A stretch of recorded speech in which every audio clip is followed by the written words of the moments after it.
அடி காசி சீரியல்ல ரோகிணியோட உண்மை குடும்ப ஆளுங்களுக்கு எல்லாருக்கும் தெரிஞ்சு விஜய் அவங்க மேல கோவப்பட்டு வீட்டை விட்டு வெளியே நிறுத்திடுறாங்க.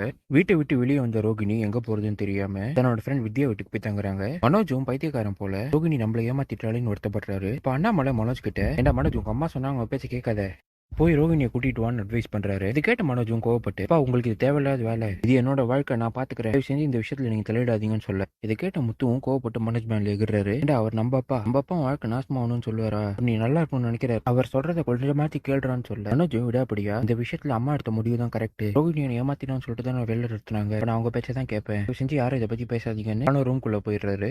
முத்துவும் அண்ணாமலை கிட்ட, அப்பா அவன் ஏதோ குழப்பத்துல இருக்கான், சொல்றதெல்லாம் பேச எடுத்துக்காதீங்க, நீங்க போய் தூங்குவான்னு சொல்றாரு. தன்னோட ஃப்ரெண்டு பார்வதி வீட்டுக்கு போன விஜயா ரோகிணி ஏமாத்தின விஷயத்தெல்லாம் எடுத்து சொல்லி, நான் பெருசா ஏமாத்திராடி, நான் தான் மூத்த மருமகன் ரொம்ப இடம் கொடுத்துட்டேன், பண்ணது பெரிய தப்புன்னு சொல்ல, பார்வதியும் கவுண்டர் கொடுக்குற விதமா, நான் தான் உங்ககிட்ட அப்பவே சொன்னல 3 மருமகளையும் ஒன்னா பாரு, டீயை மட்டும் தலையில தூக்கி வச்சு ஆடாதுன்னு கேட்டியா, அதான் பணக்காரி கிணக்காரி என்ன சில பாரு உன்னை ஏமாத்திடுறான்னு சொல்றாங்க. விஜயா கொஞ்சம் கூட யோசிக்காம, எல்லாத்துக்குமே காரணம் நீதான், ஏன்னா ரோகிணி என்கிட்ட இன்ட்ரடியூஸ் பண்ணி வச்சு அவளை பார்த்ததுமே ரொம்ப நல்ல பொண்ணு, தேடி கண்டுபிடிச்சா இந்த மாதிரி மருமகம் வரமாட்டா, இப்படி நீ தானே சொன்னு சொல்ல, பார்வதியும் நான் எங்கடி அவள் பணக்காரன்னு சொன்னேன், மலேசியால பெரிய பணக்காரியா இருப்பா, அதெல்லாம் எனக்கு விஷயமே தெரியாது, உங்ககிட்ட சொன்ன நான் அதை நம்பின அவ்வளவுதான், நீ தான் அவள் பணக்காரியா என்னன்னு விசாரிக்காம மனோஜுக்கு சீக்கிரமா கல்யாணம் பண்ணி வச்சுட்ட அப்படின்னு சொல்ல, விஜயாவும் என்ன கொஞ்சம் தனியா விடு, ரொம்ப டென்ஷனா இருக்குங்கிறாங்க.